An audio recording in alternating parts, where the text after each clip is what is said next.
You're listening to Too Much on Her Plate, the podcast for smart, busy women who are tired of running on the hamster wheel and are ready to create freedom from overeating and emotional eating. I'm your host, clinical psychologist, author, and a smart, busy woman too, Dr. Melissa McCreary.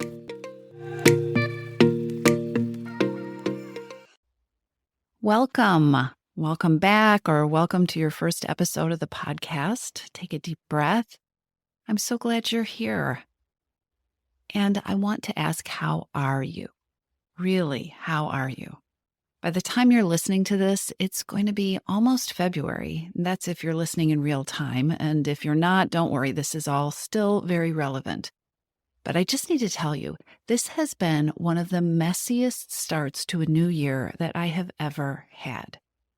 I gave up being a fan of the January New Year's resolution drama a very long time ago. But this year has been beyond that. It's just been really messy. A whole bunch of stuff caught up with me. And so January has been about taking care of family. It's been about health and health crises and lowering expectations. It's been about going slow. And then when I thought I was going slow, going even slower and catching up on rest and really practicing slowing down my thinking and my brain and doing what I could and what I felt like I needed to do to move out of a crisis mode that I've been in for a few months now. Because of things that are beyond my control or were beyond my control, my time and my energy have been very limited. Life has been pretty, I would say, extremely chaotic, and it has been definitely unpredictable. Now, I'm very relieved to say that this is calming down. Oh my gosh, I am so relieved to say it. But life gets this way sometimes, right? And so anyway, back on January 2nd or 5th, or I don't know when, sometime at the beginning of January, I made the decision that I was going to spend this month focusing on accepting the fact that I couldn't always focusing on not being able to focusing on resting, focusing on being present.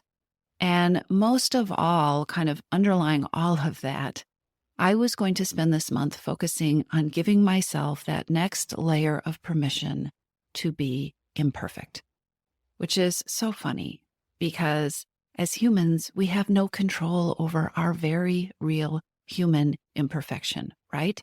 But perfectionism and the expectations that we layer on about being perfect, these things are a constant struggle for just about all of us. And this, my friends, is what I want to talk with you about today. Have you ever considered how much you have lost to perfectionism? How many times maybe you've quit something altogether because you blew it?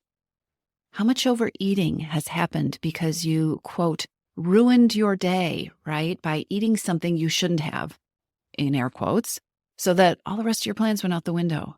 I've blown it. It's ruined. We have to start over. I have to quit this thing I was doing. All my progress is gone. How much time and energy have you lost? How many goals have you quit on yourself over? How hard have you been on yourself because in whatever instance, in whatever area, you didn't tick all the boxes? You only got some of them. You didn't get 100%. And so it wasn't good enough. It was ruined. You hadn't done it right. Overeating is a common symptom of the overwhelm that is created by perfectionism. And perfectionism can also be a trigger for overeating. It is a big, old, tangled up relationship. The relationship between overeating and perfectionism is close. It's complicated, and it can get pretty confusing. But when you untangle these things, you will definitely take a slice of your power back, a huge slice. If you set one goal this year, and guess what? You get to set a goal any time of year. There's nothing magical about January 1st. If you set this goal today or 6 weeks from now, if you only choose to set one goal this year or create one objective for yourself, might I suggest that it be working on taming perfectionism? I think this month I stepped another inch off that hamster wheel, and it feels so good. It feels really good when I'm not in that other place in my brain where I'm busy feeling frustrated with myself for not being perfect. The struggle is absolutely real. I do not think anybody ever perfectly breaks up with perfectionism, which is entirely okay. Taming my perfectionism gets to be an imperfect work in progress. And this is true for every single high achiever I know. I fully expect to spend the entirety of this year, probably this decade, probably the rest of my life, periodically catching myself procrastinating or making something too difficult because of thoughts I have that are based in perfectionism and perfectionistic thinking. And I fully expect to catch myself over and over and over and over again, and then gently talk myself back down to reality that I get to be imperfect, which is okay. And it's better than okay each time I do it. After years of practice, I tend to catch myself much sooner. And I am imperfectly, on a good day, much more likely to laugh it off and maybe even make fun of myself a little bit when I catch myself in that ridiculous web of crazy perfectionistic expectations on a good day. So, will you join me in imperfectly saying no to perfectionism this year? Starting today, whatever day of the week today is. And in case you need some reinforcement, or maybe you're fully on board, but there's a part of your brain that needs some reminding about this, if there's a part of your brain that's saying, oh, but perfectionism helps me have high standards, or perfectionism has been a key to my success, I would like to present you with 9 reasons that I feel are fairly compelling, 9 compelling reasons to give up perfectionism. All right? Here we go. Number 1, perfectionism prevents us from being our best. The idea that we are held to a higher standard because we are perfectionists is a lie. Perfectionism prevents us from being our best. Fear of getting it wrong or failing makes it harder to take risks or dream big or sometimes even get started. Number 2, perfectionism leads to weight gain, if this is something that's important to you. I wish we could measure how much overeating happens after somebody decides they weren't perfect enough, after you decide that you've blown it, right? Everything is ruined. And since everything is ruined, you might as well throw your plans out the window until you can start over, because the process has to be executed perfectly. And if it's not perfect, it's ruined, and now it's a free-for-all. Number 3, perfectionism kills growth. One of the best ways to improve and to become more successful is to learn from mistakes and from missteps, from things that don't go well. Perfectionism prevents us from looking for the value in what didn't work. You've heard me say this before, but it is so important. Perfectionism shuts down learning. When you shut down learning, you can't grow. If you fall off track or you always find yourself falling off track, like there's a pattern of it, the most important thing that you can do isn't to just keep starting over. That's a hamster wheel. If you're not getting where you want to go, it is so important to explore what isn't working. What's wrong with your strategy? What's wrong with the approach? How is it not working for you? When you step out of perfectionism and you decide to see your mistakes or your missteps or things that didn't work as valuable, then you can learn, you can adjust your strategy, you can adjust your approach or maybe your thinking or your schedule or whatever it needs to be so that things work better. Number 4, perfectionism kills motivation.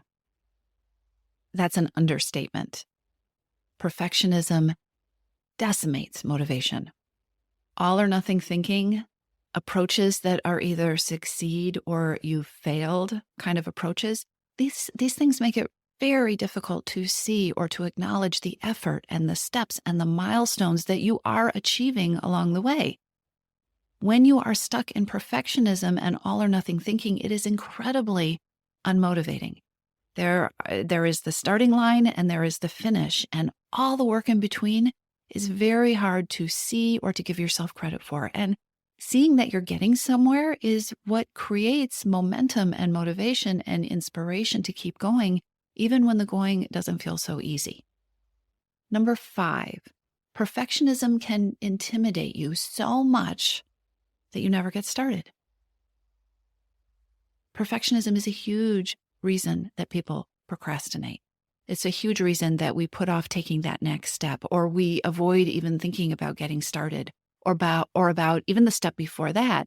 We avoid even thinking about what we want because perfectionism tells us it is too big or too complicated, or we won't be able to do it perfectly.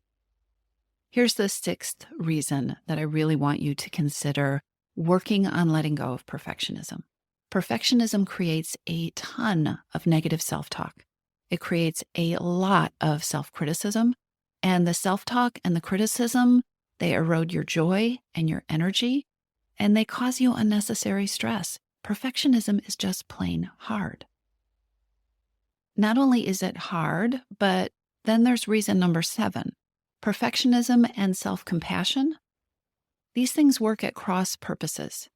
You cannot be stuck in perfectionism and also be practicing self-compassion for yourself. If you want to build self-compassion, the very first step is respecting the reality that you aren't perfect and that you don't have to be. So you can actually multitask with this goal. If you want to work on self-compassion, let your first step be focusing on letting go of the perfectionism. Which brings me to reason number 8, why it would be helpful to make letting go of perfectionism a goal. Number 8, perfectionism is impossible. You can't do it. No matter how devoted and disciplined you are, no matter how determined you are, at some point, you won't be perfect. So wouldn't it be great to have that reality be included in your plans? To just decide, I'm a human being, I'm not going to get it perfect, and I don't have to hold myself to that standard. Okay, and now we're here. It's reason number 9, which is a nice unround number to round out this list. Let me tell you a little side note. As part of my journey into imperfection this month, I started a 30-day yoga challenge that started on January 1st, on January 3rd. And guess what? I'm calling it successful. I mean, who needs 30 days of a 30-day challenge, right? So number 9, I think maybe the best reason of all for joining me in this goal and embracing the reality of your imperfect attempts to get where you want to go is that embracing your right to be imperfect, embracing the reality that you will be imperfect, allows for more ease, it allows for more flexibility, it allows for more joy, it allows for more fun. I really hope you will join me in an imperfect, messy year. We get to show up, we get to try our best, and we get to continue forward one step at a time. And if you would like my help, and if you would like the company of an amazing group of women who are imperfectly creating freedom from overeating, without the diets, without the willpower, without the guilt, and without the perfectionism, then I really strongly encourage you to come check out your missing piece. Take a look and decide if working with me in this container sounds like a great fit for you. Enrollment in your missing piece is open, and I would love to meet you inside the program.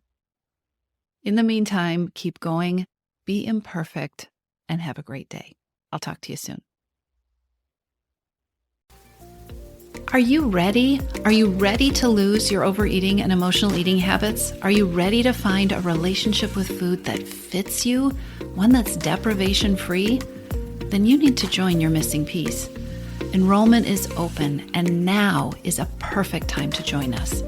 Go to toomuchonherplate.com/your-missing-piece, PEACE, or click the link in the show notes to take you there. Your Missing Piece is the program where I show you step by step. I walk you through the process of creating freedom from overeating with a unique combination of personalized coaching with me and smart strategy.